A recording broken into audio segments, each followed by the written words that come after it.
नमस्कार मित्रांनो, अनुभव स्टडी या आपल्या मराठी यूट्यूब चॅनलमध्ये पुन्हा एकदा सर्वांचं स्वागत. आजच्या या व्हिडिओपासून आपण एक नवीन सिरीज सुरू करूयात चालू घडामोडींची. जे मागील 8 दिवसातील चालू घडामोडी आहेत त्या प्रत्येक आठवड्याला दर रविवारी आपला एक व्हिडिओ अपलोड होईल आणि त्या व्हिडिओमध्ये मी मागील 8 दिवसातील सोमवार ते शनिवारपर्यंत जे काही चालू घडामोडी आहेत त्या चालू घडामोडीपैकी जे हस्तलिखित माझे नोट्स आहेत त्यापैकी संपूर्ण माहिती मी तुम्हाला समजावून सांगेन. प्रत्येक व्हिडिओमध्ये आपले किमान 30 ते जास्तीत जास्त 50 प्रश्न असतील आणि त्या 50 प्रश्नांचं जी इतर माहिती आहे स्टॅटिक जी के सहित इतर माहिती जे जवळपास 200 ते 250 प्रश्न आपले कव्हर होतील असा माझा हेतू आहे. आणि आज आपण आपली जी पहिली सिरीज आहे किंवा पहिला जो आपला व्हिडिओ आहे तो बघूयात मागील 25 ऑक्टोबर ते 31 ऑक्टोबरपर्यंत मधील संपूर्ण चालू घडामोडी. आणि या व्हिडिओमध्ये जवळपास मी 130 प्लस प्रश्न जे आहेत ते कव्हर केलेले आहेत. तुम्ही जर या चॅनलवरती नवीन असाल तर या चॅनलला सबस्क्राईब करा आणि शेजारी दिलेल्या बेल आयकॉनवरती क्लिक नक्की करा. चला तर आपण बघूयात आपण चालू घडामोडी सिरीज.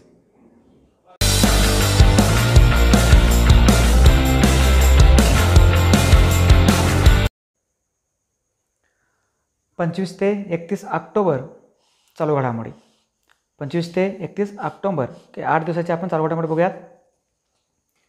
पहिला प्रश्न आहे, एक पुस्तकावरती एक प्रश्न आहे पहिला. The emperor who never was. The emperor who never was. Okay, हे एक पुस्तक आहे आणि या पुस्तकाचे लेखक आहेत सुप्रिया गांधी. ओके, तुम्हाला स्क्रीनवरती पुस्तक दिसत असेल.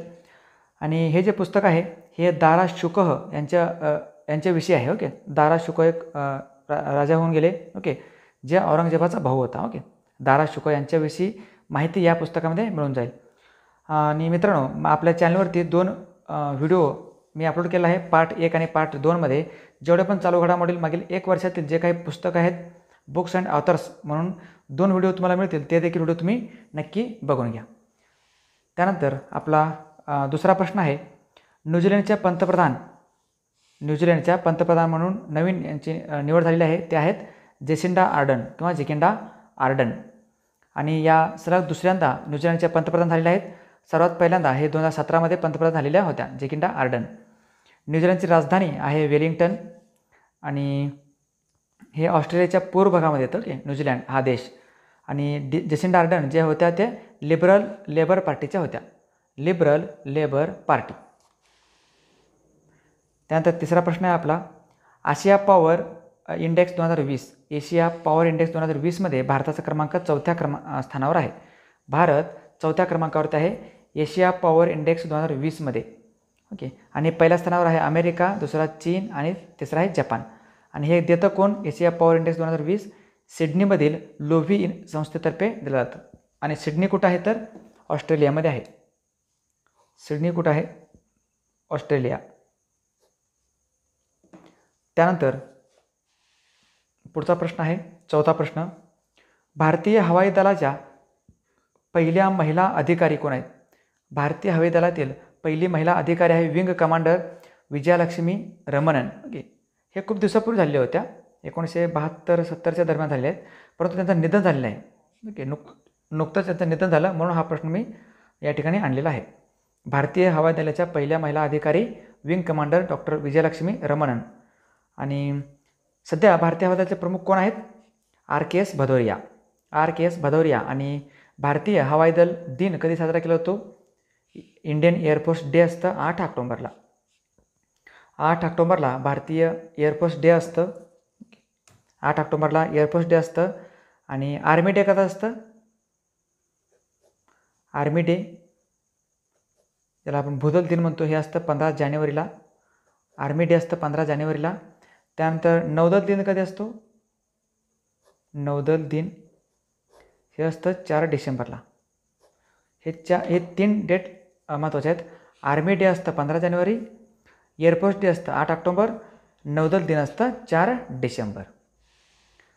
त्यानंतर पुढचा प्रश्न आहे, 5वा प्रश्न, LGBT सेल सुरू करणारा भारतातील पहिला राजकीय पक्ष कोणता आहे? ओके, LGBT ज्याला आपण लेस्बियन, गे, बायसेक्शुअल आणि ट्रान्सजेंडर म्हणतो आपण. ओके, एक समूह आहे ज्या समूहाला क्योर म्हणतात. क्योर. लेस्बियन, गे, बायसेक्शुअल आणि ट्रान्सजेंडर यासाठी सेल सुरू करणारा भारतातील पहिला राजकीय पक्ष कोणता आहे? हा पक्ष आहे राष्ट्रवादी काँग्रेस. जे सध्या महाराष्ट्रामध्ये सत्तेमध्ये आहे शिवसेनेबरोबर, राष्ट्रवादी काँग्रेस. आणि राष्ट्रवादी काँग्रेस या पक्षाचं चिन्ह काय आहे? घड्याळ आहे. ओके, राष्ट्रवादी काँग्रेस पक्षाचं चिन्ह आहे घड्याळ. आणि सध्या अध्यक्ष आहेत शरद पवार. राष्ट्रवादी काँग्रेस पक्षाचे सध्या अध्यक्ष आहेत शरद पवार. आणि याची स्थापना कधी झाली होती? 10 जून 1999 स्थापना झाली होती. आणि स्थापना कोणी केली? शरद पवार, P.A. संगमा आणि तारिक अनवर या तिघांनी मिळून केलेलं होतं. सध्या अध्यक्ष शरद पवार आहेत, हे लक्षात ठेवा. 1999ची स्थापना आहे आणि याचं मुख्यालय आहे दिल्ली या ठिकाणी. दिल्ली या ठिकाणी राष्ट्रवादी काँग्रेस पक्षाचं मुख्यालय आहे. सध्या भारतामध्ये एकूण राजकीय पक्ष किंवा राष्ट्रीय पक्ष कोणते आहेत? किती आहेत? राष्ट्रीय पक्ष म्हणतो मी. ओके, राष्ट्रीय पक्ष हे सध्या 8 आहेत. ओके, 8 आहेत सध्या राष्ट्रीय पक्ष. आणि हे 8 पक्ष कोणते कोणते आहेत हे तुम्ही मला कमेंटमध्ये नक्की सांगा, कमेंटमध्ये. आणि 8वं जे राष्ट्रीय पक्ष आहे ते गेल्या वर्षी त्याला मान्यता मिळाली. पूर्वी 7 राष्ट्रीय पक्ष होते, आता 8 आहेत. तर 8वा कोणता आहे? इवन फॅक्ट संपूर्ण 8 राष्ट्रीय पक्ष मला कमेंटमध्ये बघूयात कोण सांगते. त्यानंतर आहे पुढचा प्रश्न, आपला 6वा प्रश्न. पोलीस स्मृती दिन कधी साजरा केला जातो? पोलीस स्मृती दिन असतं 21 ऑक्टोबरला. 21 ऑक्टोबर. आणि पोलिसांविषयी, पोलीस खात्याविषयी थोडीशी माहिती सांगतो. महाराष्ट्राचे पोलीस महासंचालक सध्या कोण आहेत? सुबोधकुमार जयस्वाल आहेत महाराष्ट्राचे पोलीस महासंचालक. आणि महाराष्ट्र पोलिसाचं जे ब्रीदवाक्य आहे ते काय? सदरक्षणाय खलनिग्रहणाय. ओके, सदरक्षणाय खलनिग्रहणाय म्हणजे सत्याचा कधी रक्षण करायचा आणि खल याचा अर्थ प्रवृत्तीचा किंवा दुष्कृतीचा निग्रह करायचा. ओके, त्यानंतर किंवा नाश करायचा. राष्ट्रीय पोलीस संग्रहालय कोणत्या ठिकाणी आहे? नवी दिल्ली या ठिकाणी आहे राष्ट्रीय पोलीस संग्रहालय, नवी दिल्ली. महाराष्ट्र पोलीस दलाचे मुखपत्र कोणतं आहे? ओके, हे महत्त्वाचं आहे. याचं नाव आहे दक्षता. महाराष्ट्र पोलीस दलाचं जे मुखपत्र आहे याचं नाव, पोलीस भरतीला याच्यावरती प्रश्न येऊ शकतो बरं का. आणि याचं नाव आहे दक्षता, महाराष्ट्र पोलीस दलाचे मुखपत्र. त्यानंतर पुढचा प्रश्न आहे 7वा प्रश्न. कृषी कायद्याविरोधात विधानसभेत प्रस्ताव संमत करणारे देशातील पहिले राज्य कोणते आहे? आपल्याला माहीत आहे केंद्रानं कृषी कायदा मंजूर केलेला होता. याच्या विरोधात आपल्या राज्यामध्ये किंवा राज्याच्या विधानसभेमध्ये संमत प्रस्ताव केला याच्या विरोधात. आणि असा करणारा पहिला देश आहे, पहिला राज्य आहे आपला पंजाब. पंजाब राज्य, ज्या ठिकाणी मुख्यमंत्री आहेत कॅप्टन अमरिंदर सिंह आणि पंजाबचे राज्यपाल आहेत VP सिंग बडनोर. पंजाबची राजधानी चंदीगड आहे. चंदीगडला सिटी ऑफ ब्युटी म्हणतात, सौंदर्याचे शहर. ओके, आणि पंजाबचा राज्य प्राणी आहे काळवीट. एवढी माहिती पंजाबविषयी सध्या लक्षात ठेवा. मित्रांनो, या व्हिडिओमध्ये आपण एकूण 32 प्रश्न कव्हर करणार आहोत. परंतु 32 प्रश्नामध्ये जवळपास 110 प्रश्न तुम्हाला मी कव्हर करेन या प्रश्नामध्ये. ओके, मेन प्रश्न नाही, त्याच्याशी रिलेटेड जे काही इतर माहिती आहे ते देखील. चला पुढचा प्रश्न बघूयात. 8वा प्रश्न आहे. जागतिक भूक निर्देशांक 2020मध्ये भारताचा क्रमांक कितवा आहे? जागतिक भूक निर्देशांक 2020मध्ये भारत आहे 94व्या क्रमांकावरती. 2020चं आकडेवारी आहे. ओके, आणि गेल्या वर्षी क्रमांक होता 102रा क्रमांक होता 117 देशामध्ये. म्हणजे गेल्या वर्षी 117 देशामध्ये भारत होता 102व्या क्रमांकावरती. आणि यावरती 107 देशामध्ये क्रमांक आहे 94, म्हणजे आहे तिथंच आहे. आणि चाड हा सर्वात शेवटी आहे, 107वा क्रमांक चाड या देशाचा आहे. ग्लोबल हंगर इंडेक्स म्हणतो आपण, जागतिक भूक निर्देशांक 2020. पुढचा प्रश्न आहे 9वा प्रश्न. शेख रसेल आंतरराष्ट्रीय एअर रायफल नेमबाजी स्पर्धेत सुवर्णपदक कोणाला मिळालं आहे? शेख रसेल आंतरराष्ट्रीय एअर रायफल नेमबाजी स्पर्धा ही झालेली आहे बांगलादेशतर्फे खेळलं जातं, हे बांगलादेशतर्फे. आणि यामध्ये सुवर्णपदक विजेते आहेत एलाव्हेनिल वेलारिवन. हे तमिळनाडूचे आहेत, तमिळनाडू राज्याचे आहेत. असा प्रश्न येऊ शकतो. एलाव्हेनिल वेलारिवन हे खालीपैकी कोणता खेळ खेळतात? की कोणत्या खेळात संबंधित आहेत? तर ते आहेत रायफल किंवा नेमबाजी. बांगलादेशची राजधानी आहे ढाका. बांगलादेशची राजधानी ढाका आहे. ओके, आणि बांगलादेश मध्ये सध्या आवामी लीग हे सत्तेत आहे सरकार, आणि याचे पंतप्रधान आहेत शेख हसीना. बांगलादेशचे सध्या पंतप्रधान कोण आहेत? शेख हसीना आहेत.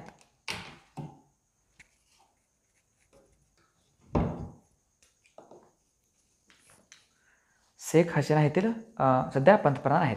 आणि शेख हसीना हे कोण आहेत? हे आहेत शेख मुजीबुर रहमान यांची मुलगी. ओके, शेख मुजीबुर रहमान ज्यांना बांगलादेशचे राष्ट्रपिता म्हणतो आपण. ओके, बांगलादेशचे राष्ट्रपिता आहेत शेख मुजीबुर रहमान, हे बांगलादेशचे राष्ट्रपिता आहेत. जसे आपले भारताचे राष्ट्रपिता महात्मा गांधी आहेत, तसं बांगलादेशचे राष्ट्रपिता शेख मुजीबुर रहमान आहेत आणि यांची मुलगी आहे शेख हसीना. यांचं सरकार सध्या सत्तेत आहे. ते बांगलादेशचे सध्या पंतप्रधान आहेत. राजधानी आहे ढाका. त्यानंतर पुढचा प्रश्न आहे 10वा प्रश्न. 3M यंग सायंटिस्ट चॅलेंज पुरस्कार कोणाला मिळाला आहे? 3M यंग सायंटिस्ट चॅलेंज पुरस्कार हे अनिका छबरोल यांना मिळाले आहे. हे भारतीय वंशाचे व्यक्ती आहेत, अमेरिकेमध्ये राहतात आणि कोरोनावरील संभाव्य उपचार पद्धतीसाठी त्यांना हा पुरस्कार भेटलेला आहे. भारतीय वंशाचे असल्यामुळे हा प्रश्न महत्त्वाचा बनतो. अनिका छबरोलो यंग सायंटिस्ट चॅलेंज पुरस्कार. त्यानंतर मलबार युद्ध सराव पार पडला. नौदल करतं मलबार युद्ध सराव कोणत्या देशादरम्यान होतो हा? हे होतं भारत, जपान आणि अमेरिका. भारत, जपान आणि अमेरिकेमध्ये मलबार युद्ध सराव होतो आणि आता नवीन ॲड झालेला आहे ऑस्ट्रेलिया. यावर्षीपासून ऑस्ट्रेलिया देखील यामध्ये नवीन समावेश करण्यात आलेला आहे. त्यानंतर या ठिकाणी काही युद्धाभ्यास सांगतो मी. भारत आणि अमेरिकेदरम्यान जे काही युद्धाभ्यास होतात ते आहेत वज्रप्रहार, टायगर ट्रायम्फ आणि युद्धाभ्यास. वज्रप्रहार, टायगर ट्रायम्फ, युद्धाभ्यास हे करतं भारत आणि अमेरिका. त्यानंतर भारत आणि जपान कोणते करतात का? तर यस, शिनयुयू मैत्री, सहयोग कायजिन, धर्मा गार्डियन. लक्षात ठेवा, शिनयुयू मैत्री, सहयोग कायजिन, धर्मा गार्डियन हे होतात भारत आणि जपान दरम्यान. वज्रप्रहार, टायगर ट्रायम्फ आणि युद्धाभ्यास होतात भारत आणि आपल्या अमेरिकेमध्ये. कळलं तिथपर्यंत? त्यानंतर 12वा प्रश्न आहे पुढचा. 2020चा नोबेल शांतता पुरस्कार कोणाला मिळाला आहे? 2020चा नोबेल शांतता पुरस्कार हे मिळाले आहे जागतिक अन्न कार्यक्रमाला, वर्ल्ड फूड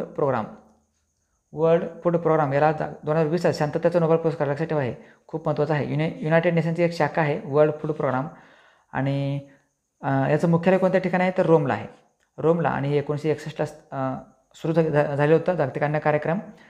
आणि साहित्यातील नोबेल पुरस्कार मिळाला आहे कोणाला यावर्षीचा? 2020चा साहित्य नोबेल पुरस्कार हे मिळाले हे कवी आहेत लोशेक ग्लक यांना किंवा लॉजेक ग्लक. हे अमेरिकेचे आहेत, हे लक्षात ठेवा. गेल्या वर्षी शांततेचा नोबेल पुरस्कार कोणाला मिळाला होता? 2019चा शांततेचा नोबेल पुरस्कार कोणाला मिळाला होता? हे मिळतं इथिओपियाचे राष्ट्रपती अबिये अहमद यांना. हे होते इथिओपियाचे. इथिओपिया नावाचा देश कोणत्या खंडात आहे? तर हे आहे आफ्रिका खंडामध्ये. आफ्रिका खंडातील हॉर्न ऑफ आफ्रिका म्हणतो आपल्याला. अबिये अहमद अलीला 2019चा शांततेचा नोबेल आहे. 2020चा शांततेचा नोबेल आहे जागतिक अन्न कार्यक्रम. रोममध्ये या ठिकाणी मुख्यालय आहे आणि रोम या ठिकाणीच मुख्यालय आहे जागतिक अन्न संघटनेचं. वर्ल्ड फूड प्रोग्राम तर झालं. या ठिकाणी जागतिक अन्न महामंडळाचं मुख्यालय FAOचं. FAO food and agriculture organisation याचं मुख्यालय देखील रोमलाच आहे. रोम कुठं आहे मग? इटली या देशामध्ये आहे. इटलीची राजधानी कोणती आहे? रोम आहे. आणि रोम कुठल्या नदीच्या काठी आहे का? तर यस, रोम आहे टायबर या नदीच्या काठी. रोम हे इटलीची राजधानी आहे. रोम आहे टायबर नदीच्या काठी. रोममध्ये 2 संघटनेचं मुख्यालय महत्त्वाचं लक्षात ठेवा. एक आहे जागतिक अन्न कार्यक्रम, दुसरा आहे FAO food and agriculture organisation. अन्न व कृषी संघटना. ही जे काही मी अतिरिक्त माहिती सांगतो हे देखील स्ट्रॅटेजिकसाठी तुमच्यासाठी खूप महत्त्वाचं आहे. आणि अशाच प्रकारचं व्हिडिओची नोटिफिकेशन मिळवण्यासाठी तुम्ही या चॅनलला सबस्क्राईब करा आणि शेजारी दिलेला बेल आयकॉनवर क्लिक नक्की करा. पुढचा प्रश्न बघूया. 13वा प्रश्न. भारतीय नौदलातील पहिली महिला वैमानिक तुकडी कोणती आहे? भारतीय नौदलातील पहिली महिला वैमानिक तुकडी तिघांची आहे. 3 महिलेची लेफ्टनंट दिव्या शर्मा, लेफ्टनंट शुभांगी स्वरूप, लेफ्टनंट शिवांगी. हे आहेत. हे डॉर्नियर या विमानातून सागरी मोहीम पूर्ण करणार आहेत. डॉर्नियर विमानातून सागरी मोहीम पूर्ण करणार आहेत दिव्या शर्मा, शुभांगी स्वरूप आणि शिवांगी. त्यानंतर पुढचा प्रश्न आहे. राज्यातील सर्व शहरे झोपडपट्टीमुक्त करण्यासाठीची जी योजना आहे हे महाराष्ट्रातील सर्व शहरे झोपडपट्टीमुक्त करण्यासाठीची जी समिती आहे त्या समितीचे अध्यक्ष कोण आहेत? हे आहेत डॉक्टर नितीन करीर. आणि हे कोण आहेत? हे महाराष्ट्र राज्याचे महसूल खात्याचे अप्पर सचिव आहेत. त्यानंतर 15वा प्रश्न आहे. सर्वाधिक कर्ज असणारे देश कोणता आहे? राज्य कोणतं आहे? म्हणजे ज्या राज्यावर सर्वाधिक कर्ज आहे सध्या तो राज्य आहे उत्तर प्रदेश. आणि दुसऱ्या क्रमांकावरती आपला महाराष्ट्र देखील आहे, हे पण लक्षात ठेवा. उत्तर प्रदेशमध्ये सर्वाधिक कर्ज आहे, उत्तर प्रदेशमध्ये सर्वाधिक कर्ज आहे आणि दुसऱ्या क्रमांकावरती आपला महाराष्ट्र आहे. पुढचा प्रश्न आहे, पालकांना लहान मुलांना मारण्यावर बंदी घालणारा जगातील पहिला देश कोणता आहे? म्हणजे पालक लहान मुलांना मारू शकत नाहीत, म्हणजे ते वडीलच मुलांना मारण्यावर बंदी घालणारा असा देश आहे स्कॉटलँड. स्कॉटलँड देश आहे. स्कॉटलँडची राजधानी आहे एडिनबर्ग. स्कॉटलँड या देशाची राजधानी आहे एडिनबर्ग आणि स्कॉटलँड असं केलं आहे की पालकांना लहान मुलांना मारण्यास बंदी घातलेली आहे. त्यानंतर पुढचा प्रश्न आहे, कोरोनावरील रशियाच्या पहिल्या लसीचे नाव काय आहे? रशियाने एक लस काढलेली आहे, पहिलं लस, आणि या लसीचं नाव काय आहे? तर हे आहे स्पुटनिक 5. स्पुटनिक व्ही किंवा स्पुटनिक 5. आणि या ठिकाणी रशिया आहे. रशियाची राजधानी काय आहे? मॉस्को आहे. ओके, रशियाची राजधानी मॉस्को आहे, जी मस्कोवा या नदीचे काठे आहे. रशिया आणि भारत यांच्यामध्ये कोणता युद्धाभ्यास होतो का? तर येस, इंद्र. ओके, इंद्र युद्धाभ्यास भारत आणि रशिया दरम्यान होतो. आणि भारत आणि रशिया आपला मित्र आहे. भारत रशिया दरम्यान भारत आणि रशिया मिळून ब्राह्मोस क्षेपणास्त्र बनवले आहेत. ब्राह्मोस हे क्षेपणास्त्र भारत आणि रशिया दरम्यानचा भारत आणि रशिया मिळून बनवलेलं आहे. ब्राह्मोस याचा अर्थ ब्रह्मपुत्र नदी आणि हे पुढचं जे आहे याचा अर्थ आहे मस्कोवा नदी. म्हणजे भारतातील ब्रह्मपुत्र नदी आणि रशियातील मस्कोवा नदी या दोन्हीच्या नावावरून ब्राह्मोस हे नाव देण्यात आलेलं आहे. आणि रशिया महत्त्वाचा आहे. रशिया हा संपूर्ण जगातील सर्वात मोठा, क्षेत्रफळाच्या दृष्टिकोनातून सर्वात मोठा देश देखील आहे, हे पण लक्षात ठेवा. आणि हे 2 खंडामध्ये येतं. एक आहे आशिया, दुसरा आहे युरोप.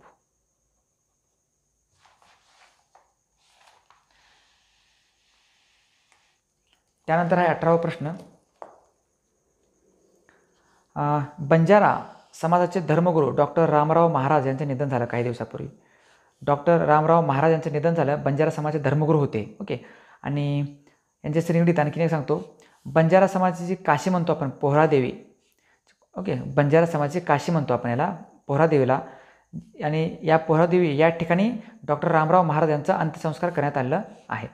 आणि हे पोहरादेवी आहे कुठं? मग हे आहे मानोरा तालुक्यात, वाशिम जिल्ह्यामध्ये. ओके, हे महत्त्वाचं लक्षात ठेवा. वाशिम जिल्हा ज्यावेळेस आपण कव्हर करू त्यावेळेस आपण बघूच.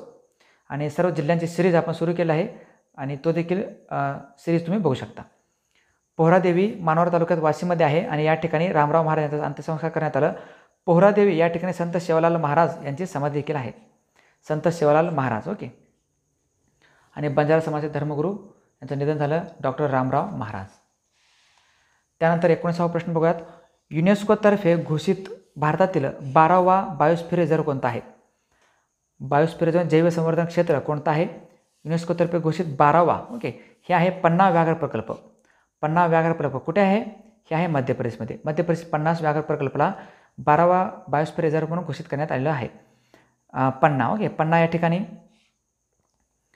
पन्ना हे व्याघ्र प्रकल्प देखील आहे, राष्ट्रीय उद्यान देखील आहे. हिरा उत्पादन पन्नामध्ये हिऱ्याचे उत्पादन मोठ्या प्रमाणात होते.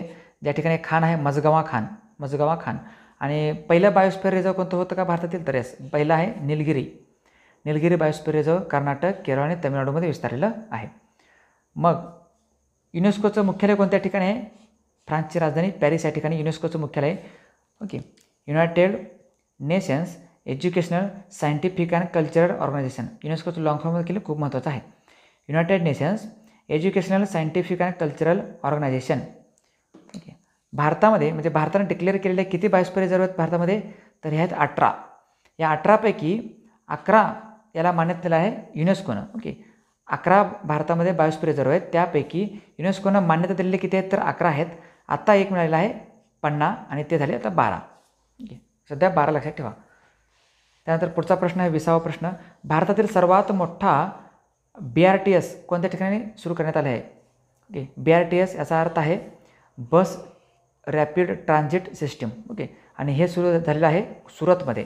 सुरत कुठं आहे? गुजरातमध्ये आहे. सुरत हे तापी नदीच्या काठी आहे, हे पण लक्षात ठेवा. सुरत तापी नदीच्या काठी गुजरातमध्ये आहे आणि सुरतला म्हणतात diamond city of India. Surat आहे डायमंड सिटी ऑफ इंडिया, भारताचे हिऱ्यांचे शहर. त्यानंतर पुढचा प्रश्न आहे 21वा प्रश्न, भारताचे मुख्य माहिती आयुक्त म्हणून कोणाची निवड करण्यात आली आहे? भारताचे मुख्य माहिती आयुक्त म्हणजे यावर्षी 2020मध्येच 2 माहिती आयुक्त बदलले आपले, म्हणजे हे दुसरे आहेत 2020मधील यशवर्धन कुमार सिन्हा. लक्षात ठेवा, हे खूप महत्त्वाचं आहे. यशवर्धन कुमार सिन्हा हे मुख्य माहिती आयुक्त बनलेले आहेत केंद्राचे, चीफ इन्फॉर्मेशन कमिशनर म्हणतो आपण, आणि हे 11वे आहेत. याच्यापूर्वी कोण होते का, तर यस विमल जुल्का होते 10वे मुख्य माहिती आयुक्त. केंद्रीय माहिती आयोगाची स्थापना ही 12 ऑक्टोबर 2005ला झालेली आहे. आणि केंद्रीय माहिती आयोगाचा जो कायदा आहे ओके तो आहे 2005चा. आणि केंद्रीय माहिती आयुक्ताची नेमणूक कोण करतात, तर राष्ट्रपती करतात. पहिले कोण होते, पहिले केंद्रीय मुख्य माहिती आयुक्त तर हे होते वजाहत हबीबुल्ला. वजाहत हबीबुल्ला हे केंद्रीय मुख्य माहिती आयुक्त पहिले होते. सध्या आहेत यशवर्धन कुमार सिन्हा. महिला कोण आहेत का, तर यस 2 महिला आत्तापर्यंत केंद्रीय माहिती आयुक्त होऊन गेले, मुख्य माहिती आयुक्त होऊन गेलेले आहेत. पहिले आहेत दीपक संधू, दुसरे आहेत सुषमा सिंह. म्हणजे 11 केंद्रीय माहिती आयुक्तांपैकी 2 महिलाच आहेत. ओके. आणि असा प्रश्न विचारला, केंद्रीय मुख्य माहिती आयुक्त होणारे पहिली महिला कोण आहे, तर दीपक संधू उत्तर द्यायचं. ओके. त्यानंतर 22वा प्रश्न आहे, भाजीपालासाठी किमान आधारभूत किंमत, ज्याला आपण मिनिमम सपोर्टिंग प्राईस म्हणतो, MSP जाहीर करणारा पहिला राज्य कोणतं आहे. परंतु हे भाजीपालासाठी, हे लक्षात ठेवा, भाजीपालासाठी किमान आधारभूत किंमत जाहीर करणारा पहिला राज्य आहे केरळ. केरळ आहे. केरळ हे SDG इंडेक्समध्ये पहिल्या क्रमांकावरती होता.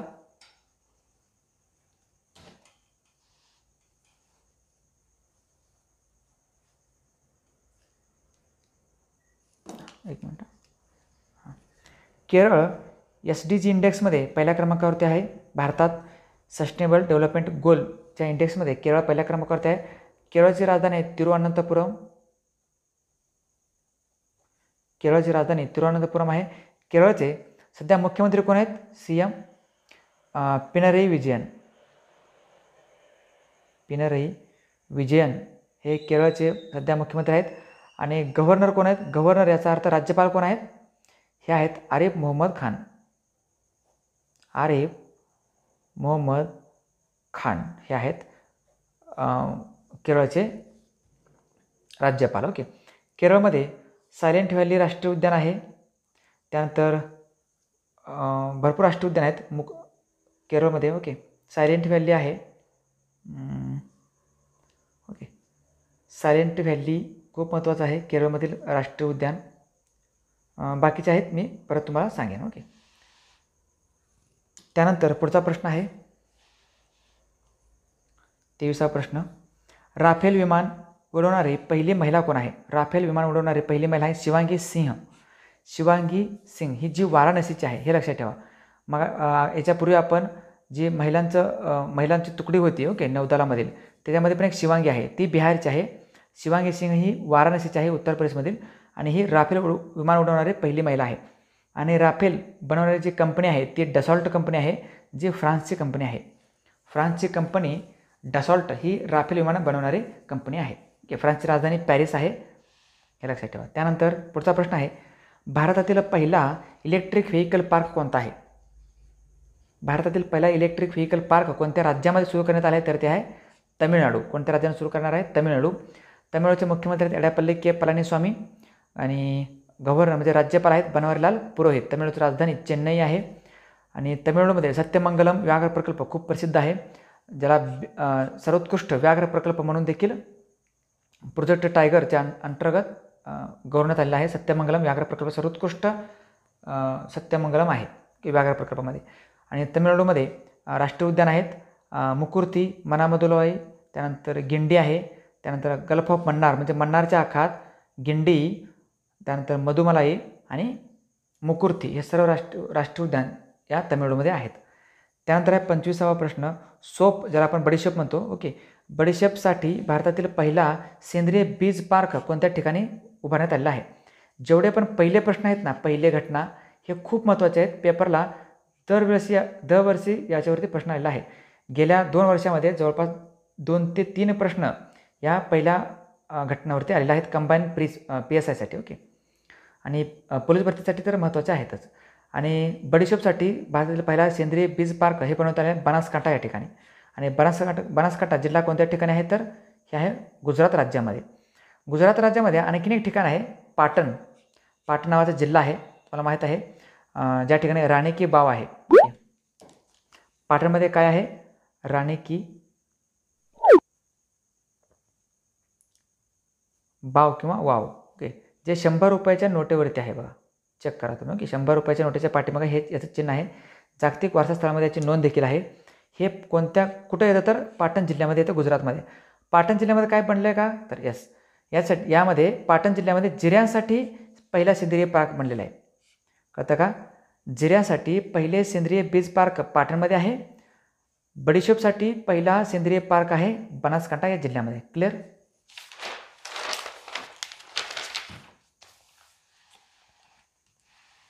त्यानंतर पुढचा प्रश्न आहे 26वा प्रश्न. केंद्रीय आदिवासी विकास मंत्रालयाला स्कॉच गोल्ड पुरस्कार भेटलेला आहे. केंद्रीय आदिवासी विकास मंत्रालयाला स्कॉच गोल्ड पुरस्कार भेटला आहे. आणि कशासाठी तर आदिवासींच्या विकासासाठी IT चा वापर यांनी केलेला आहे. इन्फॉर्मेशन टेक्नॉलॉजीचा वापर आदिवासींच्या विकासासाठी केलेला आहे, म्हणून त्यांना स्कॉच गोल्ड पुरस्कार भेटलेला आहे. आणि केंद्रीय आदिवासी विकास मंत्री कोण आहेत? अर्जुन मुंडा. खुंटी झारखंडमध्ये यांचा मतदारसंघ आहे. आणि अर्जुन मुंडा आणखी काय आहेत का तर आर्चरी असोसिएशन ऑफ इंडियाचे अध्यक्ष देखील आहेत. म्हणजे भारतीय धनुर्विद्या महासंघाचे अध्यक्ष देखील अर्जुन मुंडा आहेत. त्यानंतर 27वा प्रश्न आहे.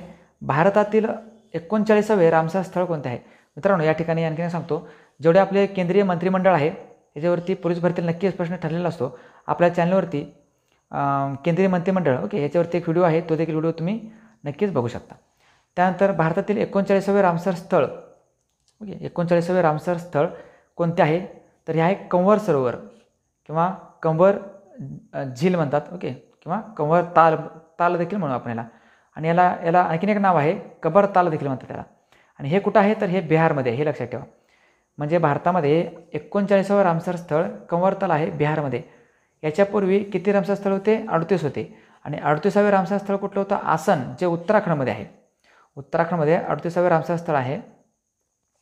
आणि त्याच्या अगोदर ओके 34 होते. 34 म्हणजे अगोदर 27 होते 2020मध्ये एकूण 10 स्थळांना जागतिक आपल्या रामसर स्थळामध्ये नोंद झाली. ओके, अगोदर 27मध्ये झाले 37 प्लस 1 38 झालं, हे आसनवालं प्लस 1 म्हणजे 39 झाले आपलं कंवर सरोवरवाला. कळालं इथपर्यंत? मग महाराष्ट्रामध्ये कोणतं आहे का? महाराष्ट्रामध्ये एकमेव रामसर स्थळ आहे नांदूर मधमेश्वर. 2020मध्येच याला दर्जा मिळालेला आहे. ओके, रामसर स्थळामध्ये हे आहे महाराष्ट्रामधील एकमेव रामसर स्थळ नांदूर मधमेश्वर. कुठं आहे हे आहे नाशिकमध्ये. ओके, नांदूर मधमेश्वर अभयारण्य देखील आहे, पक्षी अभयारण्य, ज्याला महाराष्ट्राचे भरतपूर असे देखील आपण नांदूर मधमेश्वरला म्हणतो. त्यानंतर आकड्यामध्ये कन्फ्यूज होऊ नका. 38वे रामसर स्थळ म्हणजेच 38 काय आहेत, आणखीन काय आहेत का भारतामध्ये तर 38 आहेत जागतिक वारसा स्थळ भारतामध्ये. ओके, आणि बिहारविषयी थोडीशी माहिती सांगतो. बिहारमध्ये वाल्मिकी राष्ट्रीय उद्यान आहे. बिहारमध्ये एक अभयारण्य आहे विक्रमशिला डॉल्फिन अभयारण्य. संपूर्ण भारतामध्ये डॉल्फिनसाठी अभयारण्य कोणतं असेल तर ते हेच आहे. एकमेव डॉल्फिनसाठी अभयारण्य विक्रमशिला डॉल्फिन अभयारण्य बिहारमधील भागलपूर या जिल्ह्यामध्ये येतं. मग आता बघूयात रामसरविषयी थोडीशी माहिती. रामसर जे करार झालेला होता, ओके 1971मध्ये करार झालेला आहे. इराणमधील हे ठिकाण आहे, गाव म्हणजे सिटी आहे रामसर, जे भारतामधील जे वेटलँड आहेत किंवा दलदलीचे प्रदेश आहेत त्यांच्या संरक्षणासाठीचा हा करार होता. 1971मध्ये झाला आहे आणि ते अंमलात आलेला आहे तो करार 1975मध्ये. मग रामसर स्थळ घोषित कोण करतं तर हे करतं युनेस्को. रामसर करार घोषित कोण करतात तर UNESCO, United Nations Educational Scientific and Cultural Organization, ज्याचं मुख्यालय फ्रान्सची राजधानी पॅरिस या ठिकाणी आहे. कळालं इथपर्यंत? मग पहिलं रामसर स्थळ कोणतं आहे 1981मध्ये तर भारतामधील पहिले आहे चिल्का ओडिसामधील आणि केवलादेव राष्ट्रीय उद्यान राजस्थान. केवलादेव राष्ट्रीय उद्यान जे राजस्थानमध्ये आहे आणि चिल्का सरोवर हे आहे 1981मध्ये. या दोन्हीला पण रामसर स्थळामध्ये सर्वात पहिल्यांदा स्थान मिळालेलं आहे. चिल्का सरोवर ओडिसा, केवलादेव राष्ट्रीय उद्यान राजस्थान. पुढे बघत 38वा प्रश्न. यूट्यूबवर लाईव्ह न्यायिक प्रक्रियेची सुनावणी करणारा भारतातील पहिला राज्य कोणता आहे? पहिला उच्च न्यायालय कोणतं आहे? यूट्यूबवरती लाईव्ह न्यायिक प्रक्रिया म्हणजेच या ठिकाणी जर न्यायिक प्रक्रिया सुनावणी होत असेल तर यूट्यूबवरती ते लाईव्ह पाहता येईल आपल्याला. आणि असा कारनामा करणारा उच्च न्यायालय आहे गुजरात उच्च न्यायालय. गुजरात उच्च न्यायालयाचं मुख्यालय कोणत्या ठिकाणी आहे? अहमदाबाद या ठिकाणी आहे, अहमदाबाद. आणि भारतामध्ये एकूण किती उच्च न्यायालय आहेत? सध्या 25 उच्च न्यायालय आहेत. 25वा कोणतं आहे? आंध्र प्रदेशमध्ये अमरावती. ओके, आणि अमरावतीची न्यायिक राजधानी कोणती आहे तर ही आहे कर्नूल. अमरावतीच्या 3 राजधानी आहेत, सॉरी आंध्र प्रदेशात 3 राजधानी आहेत. एक आहे विशाखापट्टणम, दुसरा आहे अमरावती, तिसरा आहे कर्नूल. ओके, आणि कर्नूल ही त्यांची न्यायिक राजधानी आहे. 25वा लक्षात ठेवा. आणि उच्च न्यायालयासंबंधित कोणतं कलम आहे का, तर येस 214वा कलम आहे भारतीय राज्यघटनेतील. आणि भारतातील सर्वात जुने किंवा सर्वात पहिले उच्च न्यायालय कोणते आहेत, 1862मध्ये याची स्थापना आहे.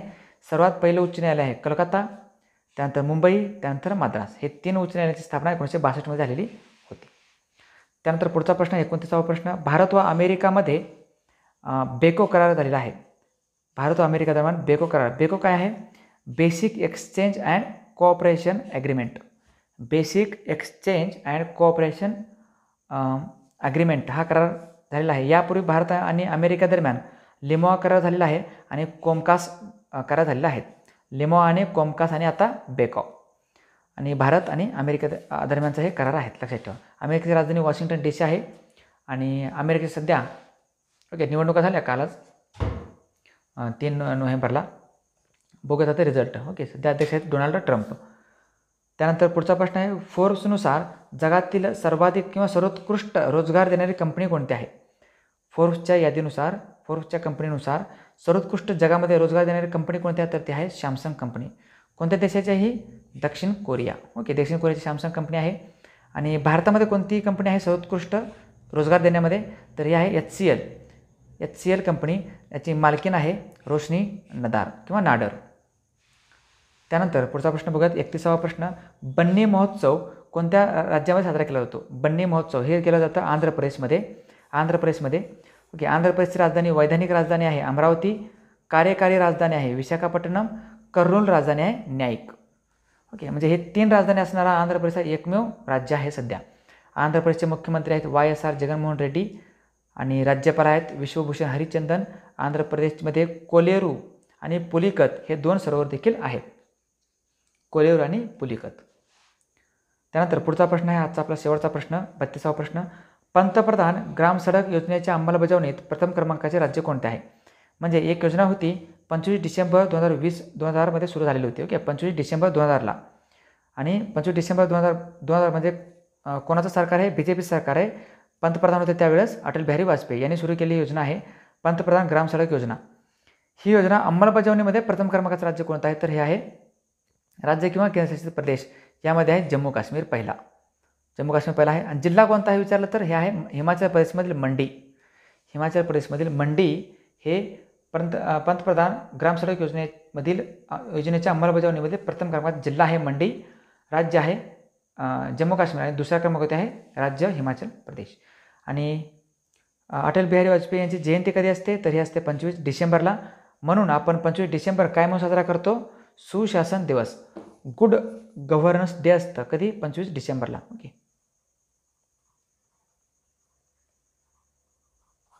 गुड गव्हर्नन्स डे कधी असतं, 25 डिसेंबरला असतं. ओके, हे पण लक्षात ठेवा, गुड गव्हर्नन्स डे. ओके, अशा प्रकारचे हा आपला पहिला व्हिडिओ आहे. ओके, आणि अशाच प्रकारचे सर्व माहिती मी प्रत्येक प्रश्नामध्ये इथून पुढे रोज किंवा 8 दिवसातून एकदा आपला हा व्हिडिओ येईल.